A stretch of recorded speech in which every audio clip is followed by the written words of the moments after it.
everyone. I'm so excited to have you here and to welcome you to the 2025 Shreveport-Bossier City Advocate Economic Outlook Forum.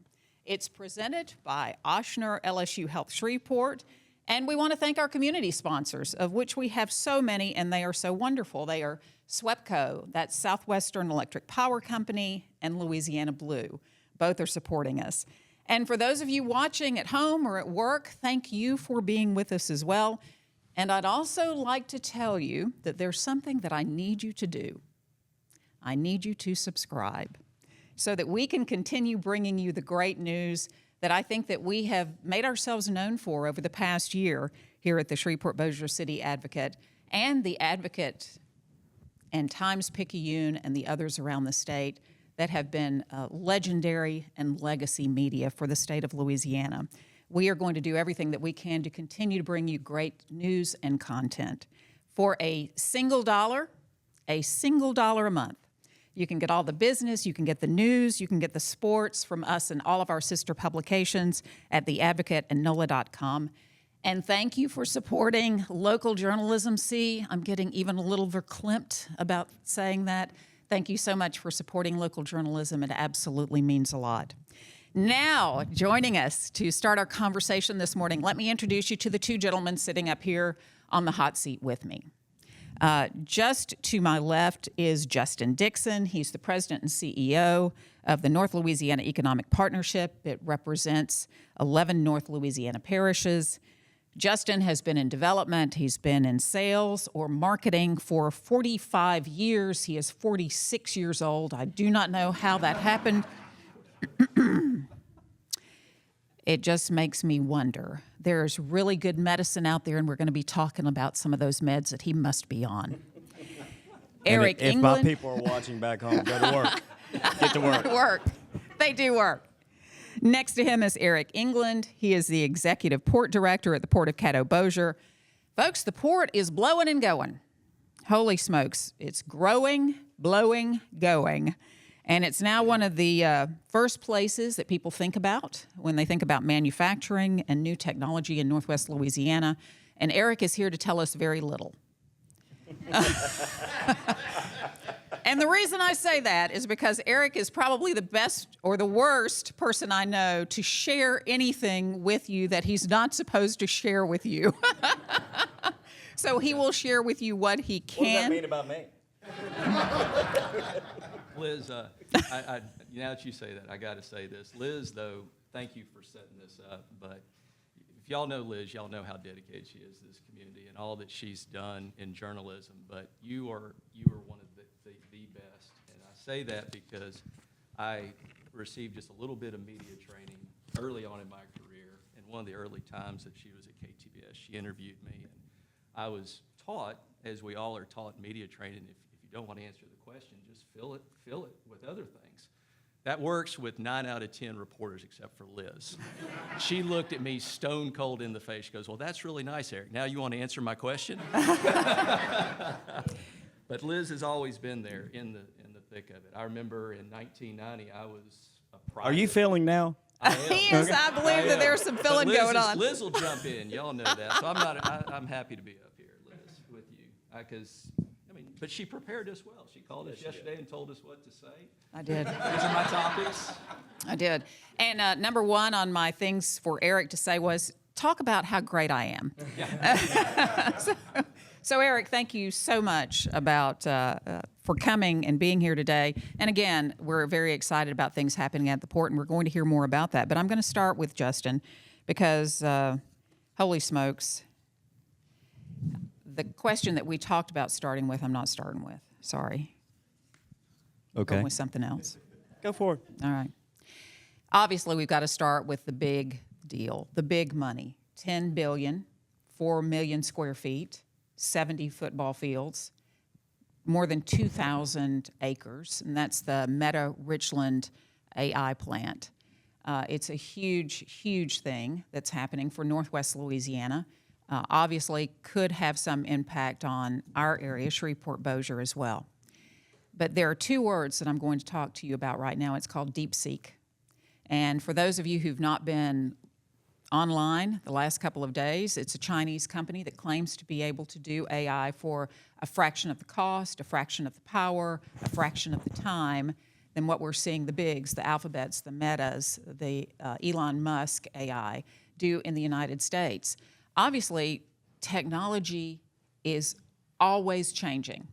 But what might this mean for Meta and their project and for AI development in general in Northwest Louisiana? How'd And you I know do that that's a filler good one. thing again? Yeah, NVIDIA, right. You know, first, I'd be remiss if I didn't point out that our attorney, Mike Busada, was actually the state's attorney on that entire project. Right. This is that filler thing. No, I say that because when we came here, one of the things we talked about is we were tired of going outside of the region to get professional services. We had the people here that could do it, and we need to be doing it. It was great when the state called me to get Mike's contact information because they wanted him to run point. What does it mean? It is ever-changing. I spoke with several of the companies that we work with and asked, hey, does this mean anything? And, you know, the answer is, and you know, I know what I'll sound like when I say it, but it's a Chinese company. You know, they've got their own path that they're trying to move forward to. I'm not saying that the technology is not true, but I don't think in the short term it's going to change anything that's going on with Meta. Now, I have nothing to do with Meta, but in the companies that we're talking with, we scrambled and talked to them, and they said, no, this does not affect any of our plans. If it were to affect Meta, if Meta were to say, yeah, this technology that they have created is going to save us hundreds of millions of dollars on this $10 billion project, obviously the lease, the tax incentives that the state negotiated with Meta were based on certain things. How much money you're going to spend, how many employees you're going to hire, maybe to a degree how big your facility is going to be. Would that just then, in your experience, be a case of them going back to the state and saying, let's talk again, things have changed? So, you know, we'll talk about the conversation you and I had yesterday. I'm going to out you now. All right, Let's then. talk about these projects where we're giving away all this money, okay? With economic development projects, we don't give away if we don't get. And to get, sometimes you have to negotiate. Through those negotiations, there's CEAs, endeavor agreements, and they show the what for. If you do not create, if you do not invest, then there will be consequences. Right. You know, what I could see, and this is just me, let's say they're building all that out, which they're currently building, if you see it, same thing at AWS next door. It could provide the opportunity for them to do even more there on that bigger footprint. So I think it's an opportunity. I don't think it's going to change that situation over there in the short term, but it is evolving. You know, when I got into the business 15 years ago, it was how cheap could you, Eric, you're back there with Swepco, you'll remember this, how cheap could we get the power? Then it went to, we want some green power, we want clean power, renewable power, and you would tell them it was about 5 times what they could get the cheap power for, and they go, okay, we're good, we'll take the cheap power. But if anybody asked, we asked, right? and now it's can we get power? No, that was 2 years ago. Now it's how soon can you get power? So it's ever evolving, it's ever changing. So we probably need some efficiencies to come on, and so I don't think it's necessarily a bad thing. Eric, we used to say that water was gold because there are so many places around the country that don't have access to the water that we have here, which is a huge benefit for us. I think power is now gold too, isn't it? Electricity, or the ability to get it. I couldn't agree more. It is. And the pieces of the puzzle that you have to put together, first you start with land, and thankfully we had a board of visionaries that sought after large tracts of land, and then we've continued that model recently over the past several years, expanding our footprint to 5,000 acres, and then you start just putting the pieces of the puzzle that the site selection consultants that interact with Justyn, when they come to town, they have their massive, complicated spreadsheets of all the things they're looking for: water, sewer, of course, an available site, power. And we are focused on power. We're executing an agreement this week with Swepco because what we call our plug-and-play megawattage for the port is a certain amount. and it's not as big a number as our board wants it to be. We want it to be far greater, but there are certain things. We have the regulations. We're in a regulated state. We have the Public Service Commission. There are certain things that you can do on a speculative basis. There are certain things you can't do.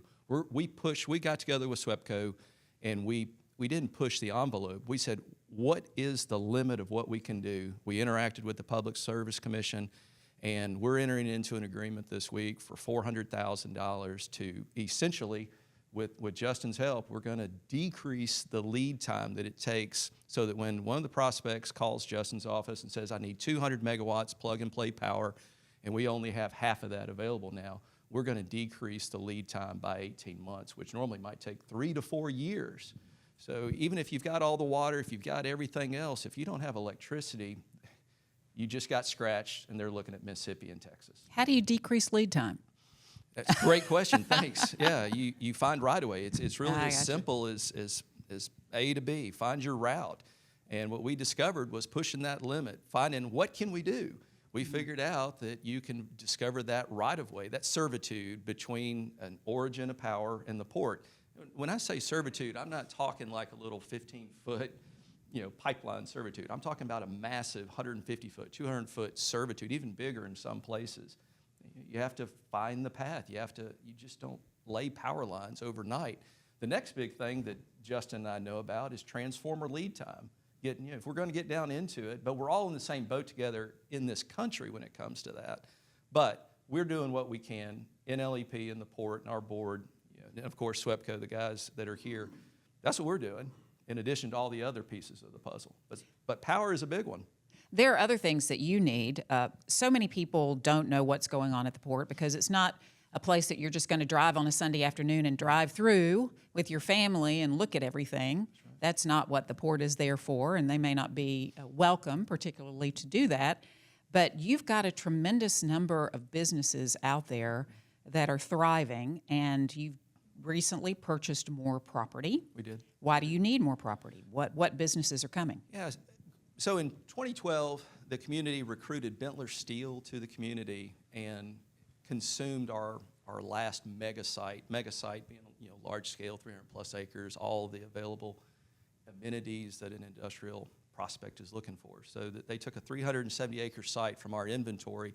At the time our board set forth on a port expansion effort, we were sitting at 2,000 acres, and we spent a year and a half, 2 years identifying sites that would be candidate sites for port expansion. And we set a goal of acquiring 3,000 more acres. And in fourth quarter last year, just at mid-month in December, we finished. We purchased 1,000 acres just in fourth quarter of 24, bringing our total acreage to 5,000.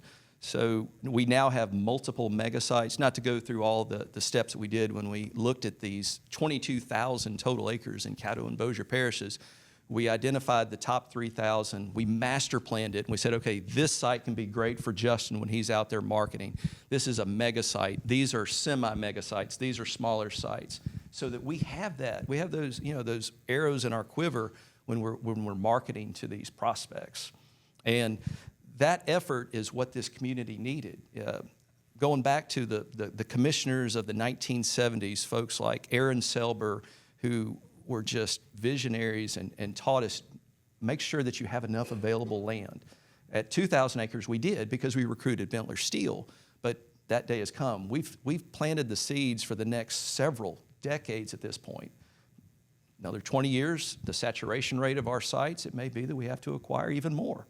But for now, we have enough to where Justyn can market and recruit industry to our area. Justyn, are projects willing, large-scale projects, are they willing to lease property infinitely, or do they want to own property? I know with the Meta project, the state has tried to structure a way where Meta can eventually own that property. Right. I think they did structure a way where they could sell it. That was very important to Meta, that they were able to get control of the property. Some do and some don't. Some are okay with it, some aren't. Well, let's talk. So Eric is talking about acquiring property because he needs it for more infrastructure. He needs it for more land for all the hope-for businesses that are going to come there. Cyber Innovation Center also acquiring additional property, looking at additional property. Kevin Knowlton is here in the crowd with us. Cyber is a huge thing. Quantum computing, AI, all the things that we're hearing about, the dangers from abroad. How big is cyber and the offshoots from it? GDIT just scored a $5.6 billion contract, not grant, contract from the federal government. How big is that for our community potentially? How much bigger can it become? I think it's an untapped jewel. I think Kevin would agree. I think we talk constantly about that. GDIT, all the companies that are in that defense space. You know, Kevin's got several of the companies with the 3 letters over there. But we don't have, you know, if you go to, you know, the air base that's in Pensacola, the naval base in Pensacola, or the air base that's in Panama City, or Salt Lake City. They're massive contractors around these bases. We have GDIT. And right across the street, we have Barksdale Air Force Base, which is head of the Nuclear Command and Control, and we don't have them here yet. And so we've been working over the past year to build that relationship. You know, we just got back from Washington Mardi Gras. You hear I got a little parting gift, as they did most of us. And, you know, we spent our time up there with defense contractors, further educating them on what we have in the park, the research park, with CIC, and they're just floored. You know, why do we not know this is out there? And so we're working together to further exploit that and bring opportunity here, and I think it's a great opportunity. Eric, I'm going to come back to you. You were talking about the things that you have to attract those businesses to the port. Yeah. Well, infrastructure is absolutely one of them, and it is remarkable what you and your board were able to do in terms of getting a major roadway. And I think that is an untold story about the I-69 service road. And so just kind of briefly tell us and tell our audience what happened there, because they look at things like the I-49 intercity connector, which have taken years and years and years and years and years, and we still are talking, and other roadways that take years and years, and we are still talking. But this suddenly was going to happen. Right. Okay, for those of you who have not attended the NLCOG meetings, here's roadway construction 101 when you involve the federal. Yeah. Don't do that to people. No, this is 30 seconds or less. What you want to do is you have to follow a federal process, and what you're aiming to get to is a ROD, a record of decision. Once you have that ROD, it's a thick document, weighs a couple pounds. It says federal government's gone in here, they've identified cultural resources, endangered species, a typical route. You have a ROD, you're ready to construct. Well, Interstate 69, the Mid-Continental Highway, Port Huron, Michigan to Texas, Laredo, Texas, has a ROD for our section in Louisiana near the port. So many of you all know that DOTD has a road show in our area.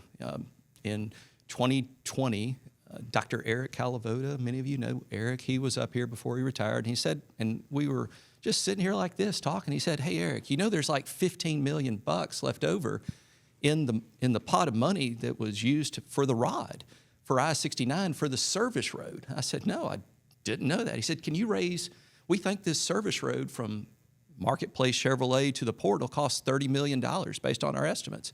He says, can you raise $15 million in about a week? Because he says, can you do it? He goes, if not, I'm gonna have to give this money back to the feds. And I said, sure. And we raised $15 million in 1 week. We went to DeSoto Parish, Bossier. It doesn't even go through Bossier, but Bossier was like, heck yeah, we're in. Caddo Parish support. We got our $15 million raised. We had $30 million. Now go back. I said this was 2020. COVID hit. Things it got rough. Construction costs go through the roof. Next thing you knew, the cost of the project was $50 million, and we were really scratching our heads. So we applied for an infra grant under the Inflation Reduction Act. And late last year, we just got the news. We got a $50 million allocation. So we took our $30 million, 15 from that was in the ROD, the 15 that we raised, another $50 million, and we're designing it. We're ready to go. But the key is, with all this going on with the other roadway projects, they're all trying to get to a ROD. And our board said, wait a minute, We've got a rod. We've got a pathway. We just need to build this thing. We just need the money. And so that's how it evolved. So now we're going to have this roadway that connects the port to I-49, and 2,000 of the 3,000 acres that we've acquired are going to have that access to that road. These sites that we have master planned that we will lease even quicker because of that roadway connection. They'll have a direct shot to I-49. And then another thing, we did a story on last week. Tim James is bringing a roadway called the Red River Expressway, which he is calling kind of the real Southern Loop because it will connect Caddo and Bossier parishes. And he says that he's going to start moving dirt in September of this year. Now, this is going to be a private road with a toll bridge that will be part of the roadway, but the road itself will be free to use. It will come near the port. It will open up a lot of previously undevelopable space because there was no road into it to get to it. So that, too, could provide some incentive for more businesses to come to the port or to the port area. It will. The expressway will travel feel free. through the port. No, I was going to say yes. It's going to give us more opportunities. Yeah. The good thing about the port is it has water, it has sewer, it has power, it has fiber in place. So we've got that already. It's just going to bring more fruit. One thing, I got the 10-minute back there, which we're now at 5. So, one thing I want to point out, I'm going to take your job for you a second, Liz, and point out what's going on. Yeah. Because I don't think a lot of people understand what's going on in the community. It's going to sound like I'm patting my back. I'm not, because we all work together. SLB, we put in the old gym plant. We basically sat empty for 12 years. They committed to 596 jobs last year. They're at 750. These are $80,000 a year jobs. They're not slowing down. We're working with them right now trying to do an expansion. Prolec GE. By the way, anybody see the news this morning? Chevron and GE Vernova talking about building generation. GE is the plant out there, the partner out there that works with Prolec GE. They committed to 153. Last year, they hired over 200. Once again, these are $80,000 a year jobs. Fiberbond, 2 years ago, they were at 600. Now they're at 1,000. I don't know if any of you know Fiberbond in Minden, but they make mission-critical power plants for LNG facilities. And if you all heard LNG in the news lately, we're trying to get ours going down on the plant, and those go through the port. And so we've got the ecosystem growing. One more I want to mention, Amazon. It happened 3 weeks after I got here. This isn't a hard job. And, they committed to 1,000 jobs, if you remember. They had some challenges through COVID, supply chain. Some wanted to give them a hard time. What people don't know is they rebuilt that basically three times. The commitment that they made was $200 million, and I can tell you that's about a 5X is what they put in that facility up there. They are at 1,500 employees now. They committed to 1,000. Now, we don't hear that. We just hear, man, they took forever to get up and running. I will tell you in the next year or two, they will be at 2,500. They are actively hiring. They will continue to hire. So we have a lot going on, but one of the things we always talked about, I was told when I got here, we got to build workforce programs. Nobody wants to work. Two different things. We filled all of those spots within a year. People want to work if you bring in the good manufacturing, good mission-critical facilities, and we're showing we can do that here. Same thing out there. I still a little bit of that thunder, but Bentler's expanded. Just about every company out at the port has expanded.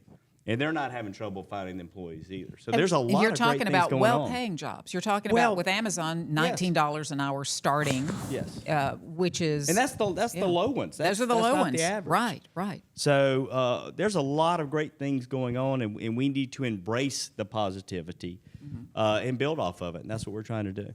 Well, I'm a journalist, so it's hard for me to embrace positivity. Admitting it is the first step.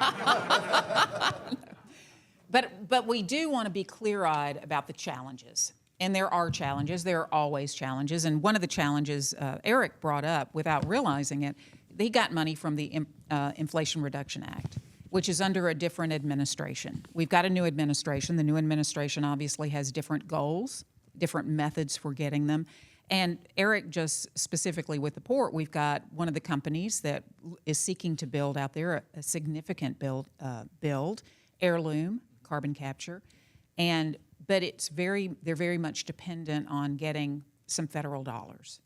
And other facilities are also have said that they are dependent on that as well.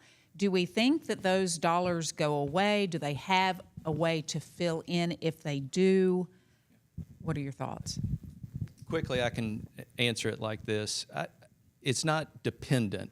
It's just their return is multiples, 3, 4, where they might have had a 15%, they're looking at 45%. Gotcha. So it's there. As long as the opportunity is there, they're pursuing it. That goes for the BIA project, that goes for the heirloom project, and because they go through that federal process, they have their limitations on starting the project before they receive word. So they have to pause things to at least apply for it.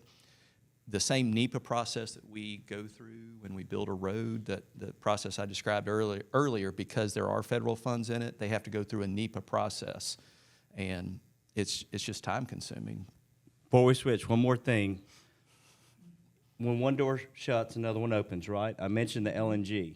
You can't have the L without the NG, and we're sitting on a lot of that up here.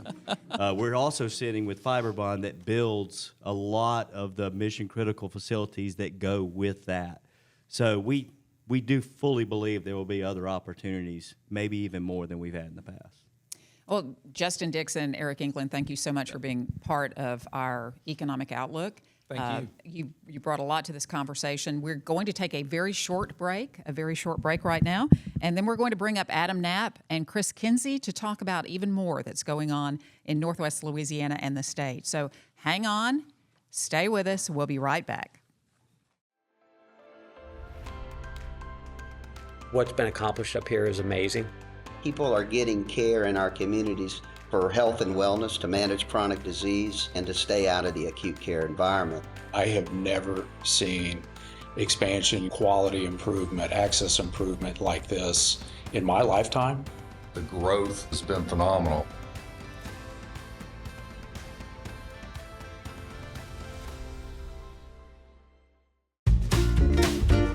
Remember what it's like to sing your lungs out?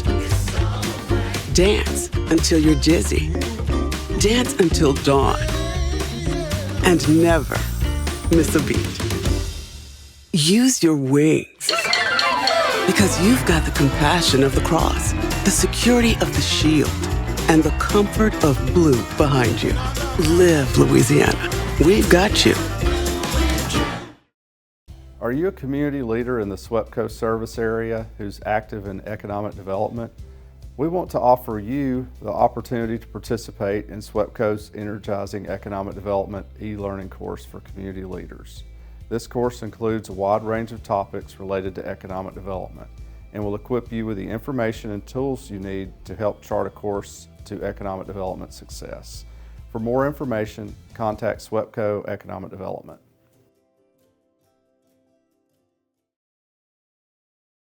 Welcome back, everybody. It's great to be back for the second part of this program. Joining us now are two new faces up here with me. Adam Knapp is sitting adjacent to me. He is the new CEO of a new organization called Leaders for a Better Louisiana. This organization was announced just really days ago with the merger of the Committee of 100 for Economic Development and the Council for a Better Louisiana. And I can't wait to see what's in store for this new organization. Thank you, Adam, for driving up from Baton Rouge last night and being with us today. We really do appreciate it. Well, thank you for the invitation. For being here. And then Chris Kinsey. Chris Kinsey looks great in a suit. I often see him in flying gear. He loves flying his airplanes, and he's a man who loves the great outdoors. So good to know you got a suit there in that closet. He is the CEO of Kinsey Interests, a family-owned business that's been part of the Shreveport community for more than 100 years, not just 100 years, more than.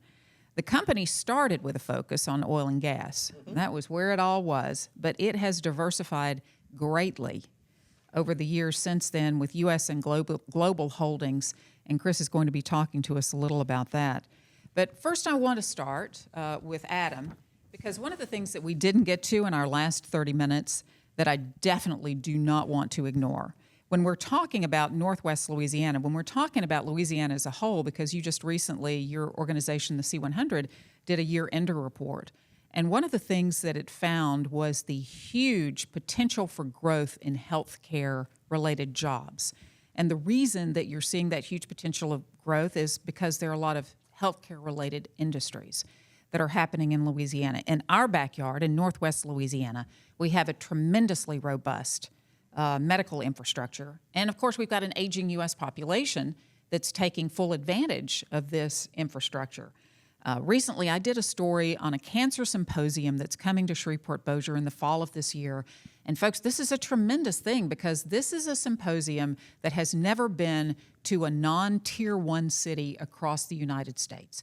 It normally goes to places like New York City, Chicago, Seattle, MD Anderson. It goes to those places that have the biggest, the brightest, the best cancer research in the United States and sometimes internationally. And it is coming to Shreveport-Bossier. I think that says something about what we're doing here and what we're doing right. And then we've got LSU Health is moving to an 18,000 square foot facility, the old Sears building at a local mall, and they're moving their cancer and cardio research, and it just goes on and on and on. Adam, I know that's a very lengthy way of asking you how important is healthcare to our continuing to grow Northwest Louisiana and the state as a whole? Yeah, it's a great question, Liz. I think we should all be thinking about the story of Houston and its economy, right? It's a energy hub for the world, for the U.S. especially, but we always think of Houston as synonymous with healthcare. I think we should be thinking about that in Shreveport-Bossier and across the state of Louisiana. We can look at our core industries like energy sector, but we have enormous opportunities in healthcare as another leg of the stool, if you want to think about it that way, of driving growth. The forecast that we just kind of put out in late December shows that by 2032, of the top 15 hiring sectors in Louisiana, healthcare-related sectors alone are going to probably produce about 20,000 overall jobs, and that demand gap is enormous. So it's across all types of positions. It is the one that probably shows the most promise in almost every metro area. Construction, manufacturing, and healthcare really look like the sectors that are going to be driving opportunities the most in Shreveport-Bossier, over the next 5 to 7 years. That's a strong outlook. But that demand in healthcare is enormous, and the moves that are happening here are exciting. The other big thing I think we should all be watching is the path toward Louisiana getting an NCI designated cancer center. Louisiana doesn't have one of the few southern states not to have one, and those linkages between LSU in New Orleans, LSU in Shreveport, or how that is going to really position Louisiana, I think, to ultimately win one of those designations. Chris, we're going to talk about oil and gas with you for just a moment, and I know you've got a lot more on your plate than just oil and gas. But our new president, President Trump, is saying drill, baby, drill. Drill, baby, drill. It's a mantra. He uses it a lot in many of his talks. But there's a little bit more to it, isn't there? Yes, there is. He is the president of the United States. He does not control what goes on private property. And most of the land in Northwest Louisiana is private property. So when he says something like that, he can affect what happens on federal land. He can affect what happens in federal waters. But on your property or my property, not so much. As an independent producer and someone who actually goes out and does the drilling, I need to feel comfortable that I can do it and make a profit. And so last year, the average price of natural gas was $2.41. You need $3.50 to get your money back. You need $5 to make a profit. So despite what President Trump says, I don't see a big drilling boom locally. there are a lot of rules, regulations that are very burdensome that are now the independents are having to face and deal with. There's no distinction between someone who drills a shallow oil well in Oil City and Exxon. They have to meet the same uniform requirements. For the little producers, it's going to crush them. They just can't afford it. And maybe that was really the intent when they put those rules out there, is to wipe them off the slate. But I think that there are some things. Certainly, it's more of a tailwind, but it's not going to. I'm not going to run out there and drill a well because of a speech that the president gives. Well, let's talk about that a little bit, because a couple of days ago, the president was meeting with a Saudi oil man and was putting pressure on OPEC to drop the price of oil. Mm-hmm. That is obviously something that runs counter to what oil companies need. They want higher prices. They need higher prices in order to turn a profit. So it becomes a challenge if you're trying to, on the one hand, hold down the prices of heating fuel, of gasoline, of these other commodities, and on the other hand, incentivize more drilling. Mm-hmm. So that does become a challenge for companies to determine what's ahead for them and whether they should be investing these huge resources. Well, that Saudi oil man was the royal prince, mm-hmm. and so his sovereign wealth fund depends upon having a robust price of crude. And I don't see President Trump influencing him a lot. I think he'll do it to the extent that he can, but I think there's so many governments whose livelihood depends on oil and gas production, and I don't see them reducing the price. And, maybe, but I don't think so. And really what I look at is what the futures contracts are on the NYMEX exchange. And you'll see last year, average price of crude was $75 a barrel. This year it's $70. But next year it's anticipated to go back up to $75. So no one else is anticipating that. So one of the things that you told me when I was talking to you yesterday was that while the president may not have a lot of impact on independents and privately owned property, and when it comes to oil drilling, he may have a little bit more influence on natural gas. And why is that? Well, there are a lot of liquefied natural gas plants under construction and coming online on the Gulf Coast, both in Louisiana and Texas. And President Biden put a pause on that. And so that was immediately lifted on his first day in office, and that will get the construction going again. And I think the liquefied natural gas is a big part of the demand for natural gas, as well as the artificial intelligence in the data centers. And I think with the data centers alone, it's anticipated the increase in demand is going to go up 8 billion cubic feet a day. Now, let me just say that's a lot, okay? All right? And so if that happens and the LNG plants continue to come online, I see demand increasing rather rapidly. Now, here's the problem. In the Haynesville, in our part of the world, we have, a set of economics influencing us. It takes, on average, for a well with a 10,000-foot lateral, it costs about $17 million to drill and complete. So we're looking at the price of natural gas to determine whether or not we start drilling. A lot of gas is coming from the Permian Basin, which is primarily an oil basin, but when those wells are drilled, there's associated natural gas that comes with it, And you can't flare that. As you bring those oil wells online, that associated gas has to go in a pipeline.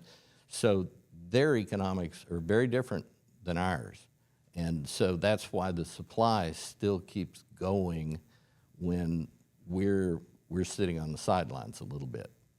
I'm a little bit disappointed because apparently I've tried to watch Landman to learn as much as I can about oil and gas.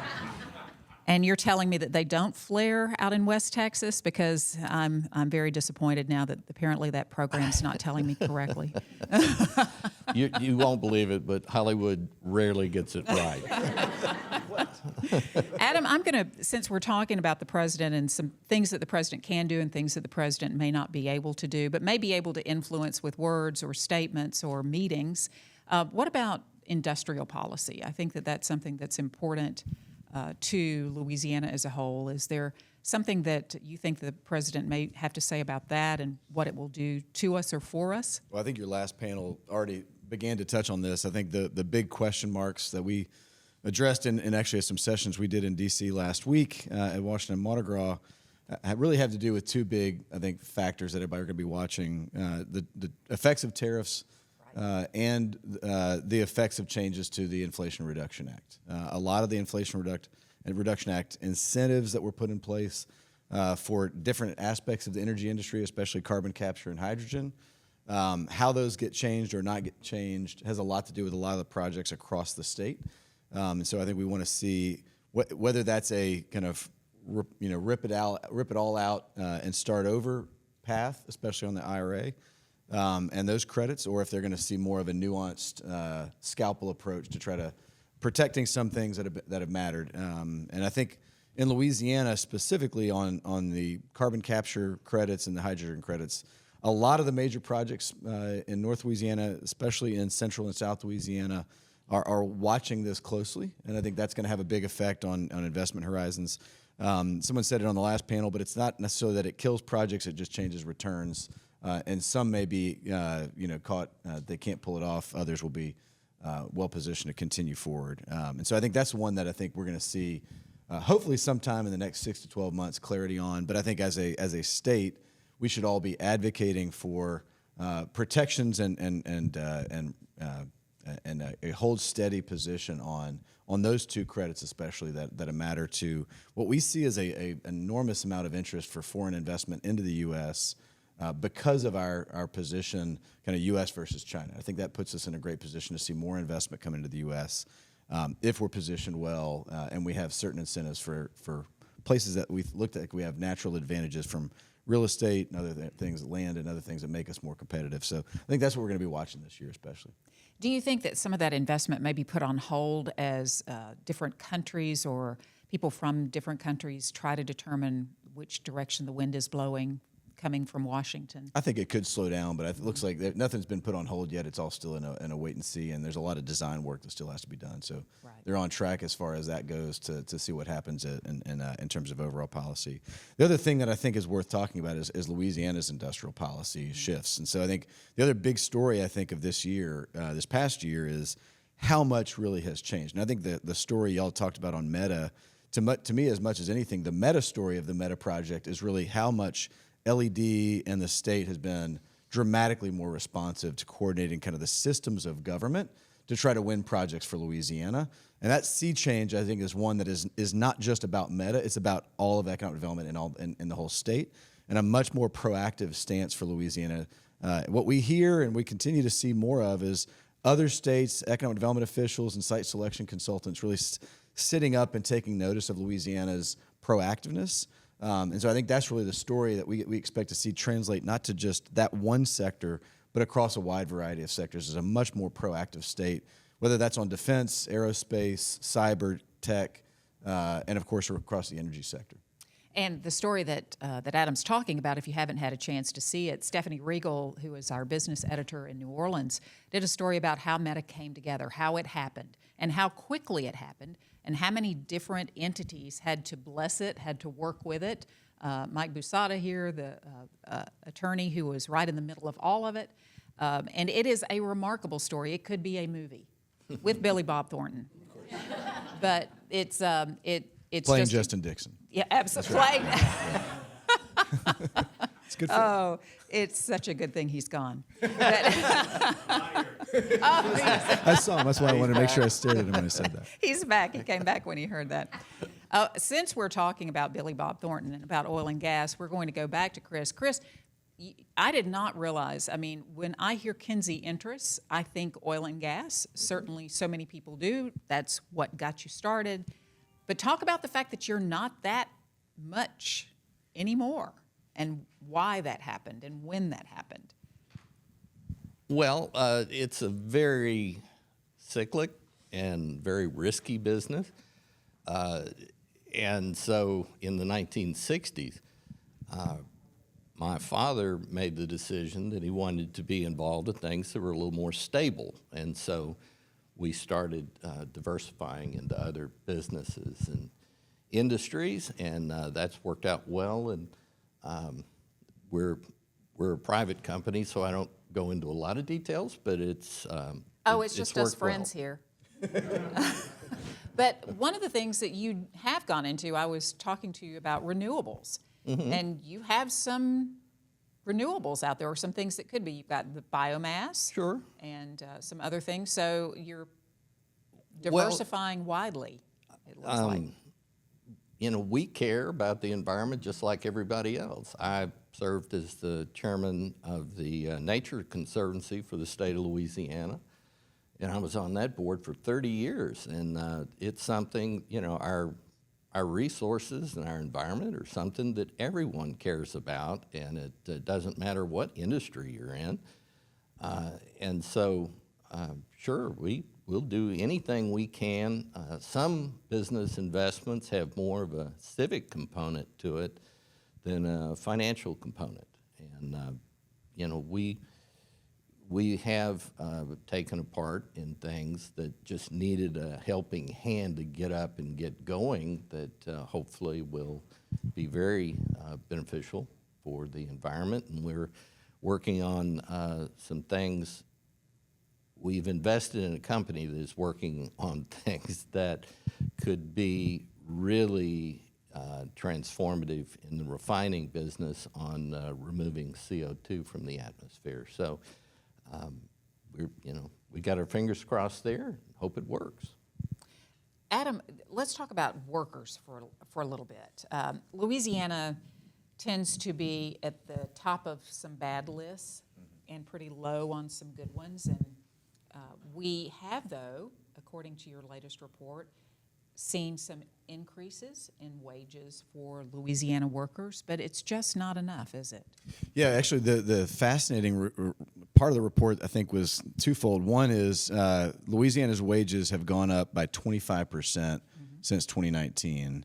It's a good rate. It's kind of showing, pocketbook gains for Louisianans. The other fascinating thing was there's a stark difference in wage increases in North Louisiana and South Louisiana. About 31% when you average Shreveport-Bossier, Monroe, and Alexandria's metro regions. The rate of growth for those three is 31%. The south of Louisiana grew at about 10% during that same period. So just a vast difference in what's happening. A lot of that is the starting point was lower and the rate of increase to kind of catch up. So more or less what we've seen across the state is wages have looked like they've kind of normalized toward a relatively similar number.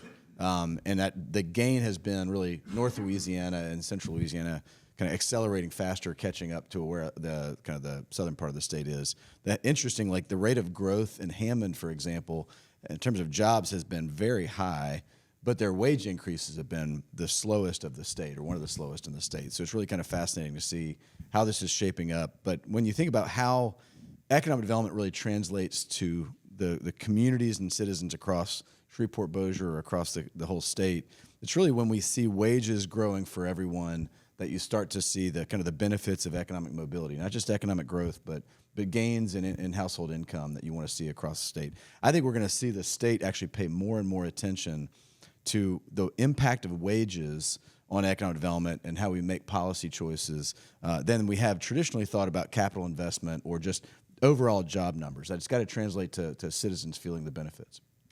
What do we need to do? Where do we need to be to meet that Southern average on wages? Well, the rate of growth in the South, I mean, you see like the growth in the South was like 33% in terms of wage growth. So we're going to have to see our overall numbers continue to accelerate, and that's where we get to see what you heard about in the last panel is the quality of jobs has to continue to go up, the overall top end of wages across the highest producing jobs, and then that we give more ways for more folks to have access to the benefits of the economy. What we're watching at the state level is actually really fascinating. The state is looking for ways to make sure that everyone who's touching some sort of government assistance or social safety net programs are really giving a handoff to workforce access. What we have in Louisiana is a relatively low workforce participation rate at about 43rd in the nation. If we just got to the U.S. average, think about this, the U.S. average for labor force participation, I know this is boring to talk about, that's 140,000 more people in Louisiana benefiting from the economy if we get to that average across the U.S. And that's just a sweeping change of all policies across the state that are going to aiming at this idea of how do you engage more people overall in the economy.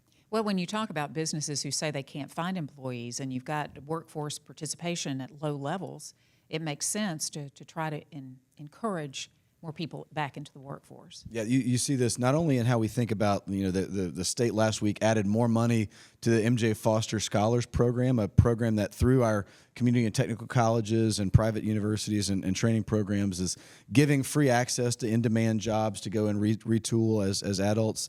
All the way to an emphasis greater and greater in the K-12 school systems, especially in high schools, to focus more and more on career-based jobs and work-based learning, apprenticeships and internships for high school students to learn more about pathways into careers.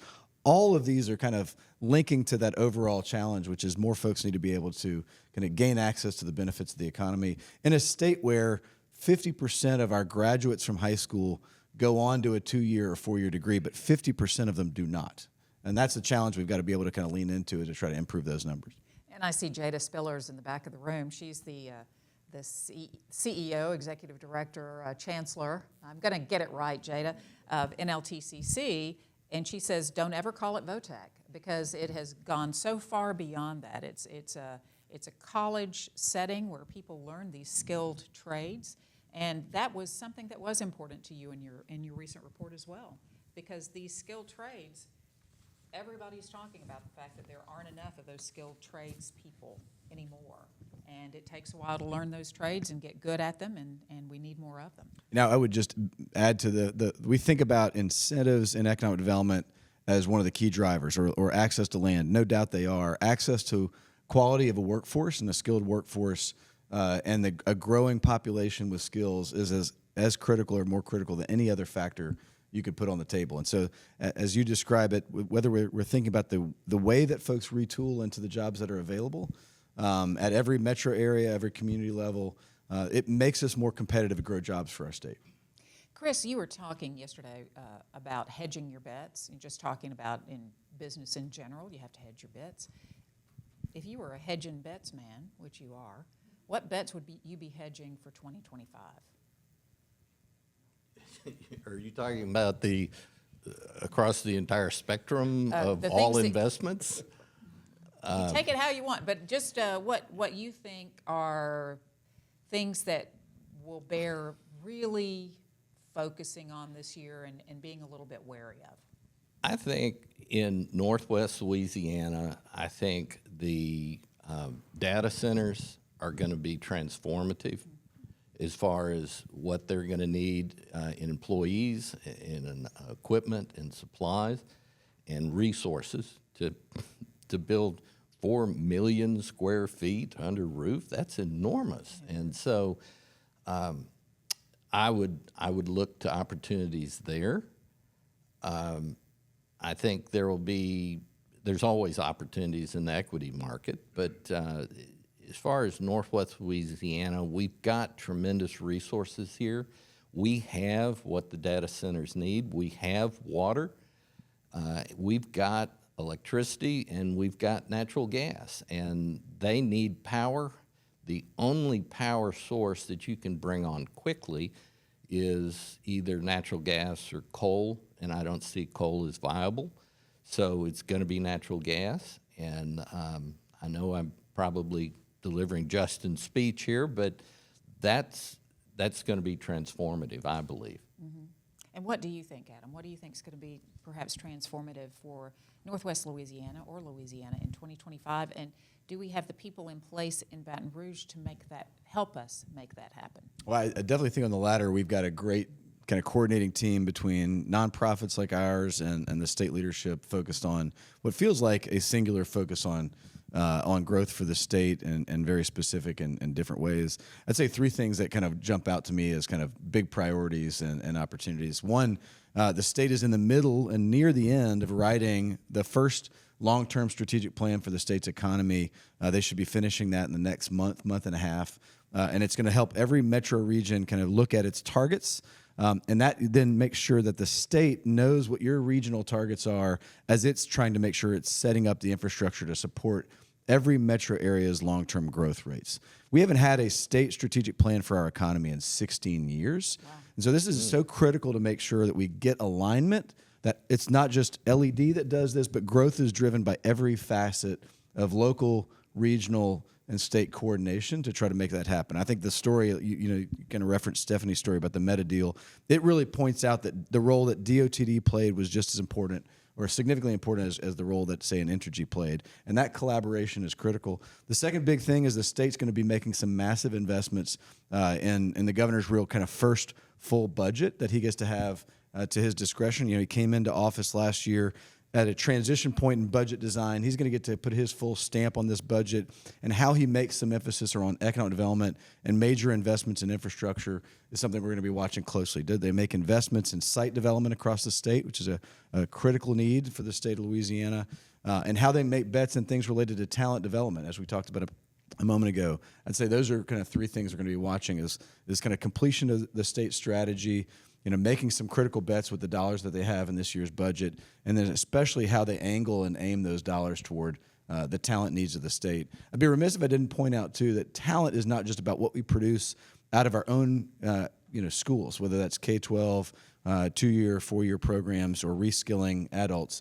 We also need to contend with the challenge of outmigration as a state, and it is an enormous issue in every metro area. When I've talked to our leaders up here, we've talked about it, but it's just as big an issue in every other metro in the state.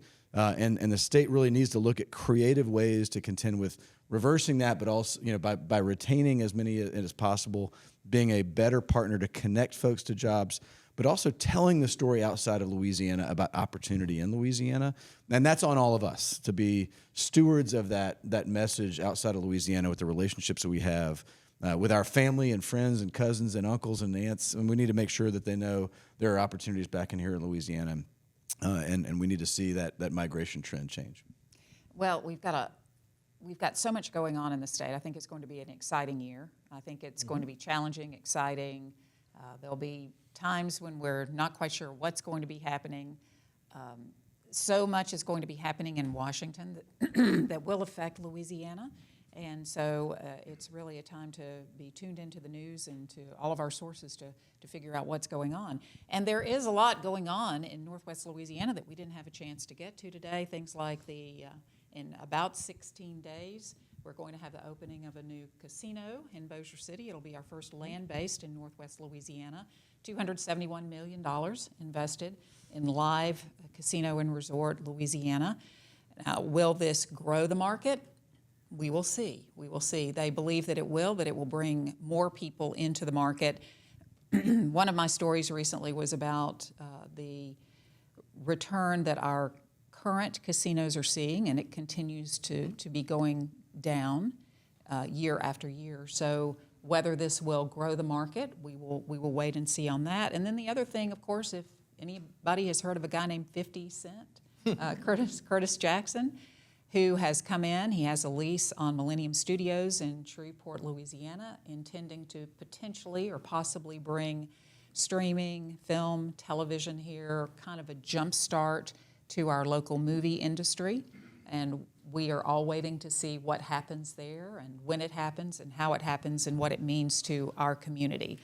A lot to be focusing on this year. Adam Knapp from many organizations But Better Louisiana, thank you so much for being here. Chris Kinsey, thank you so much for your, yes, do tell. If I could just Absolutely. finish by saying thank you for You bet. putting this on, and I want Absolutely. to thank everybody for coming. If anything good is going to happen, it's going to be because of you. Yes. All of you serve in some capacity where you can be impactful, and you're here because you're interested, and I appreciate you. Thank you.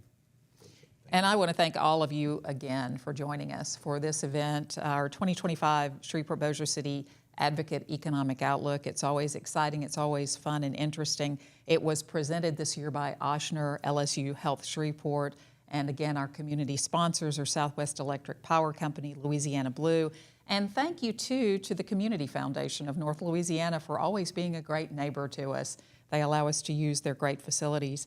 Now, there is one more thing that I need to remind you of, and that is if you are not a subscriber to the Shreveport-Bossier City Advocate, I'd encourage you to. That way you can see my business newsletter that comes out every Tuesday and Friday and all the other great news and sports that the Advocate chain puts out for you every day.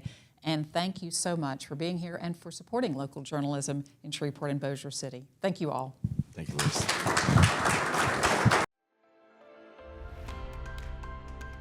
What's been accomplished up here is amazing. People are getting care in our communities for health and wellness, to manage chronic disease, and to stay out of the acute care environment. I have never seen expansion, quality improvement, access improvement like this in my lifetime. The growth has been phenomenal.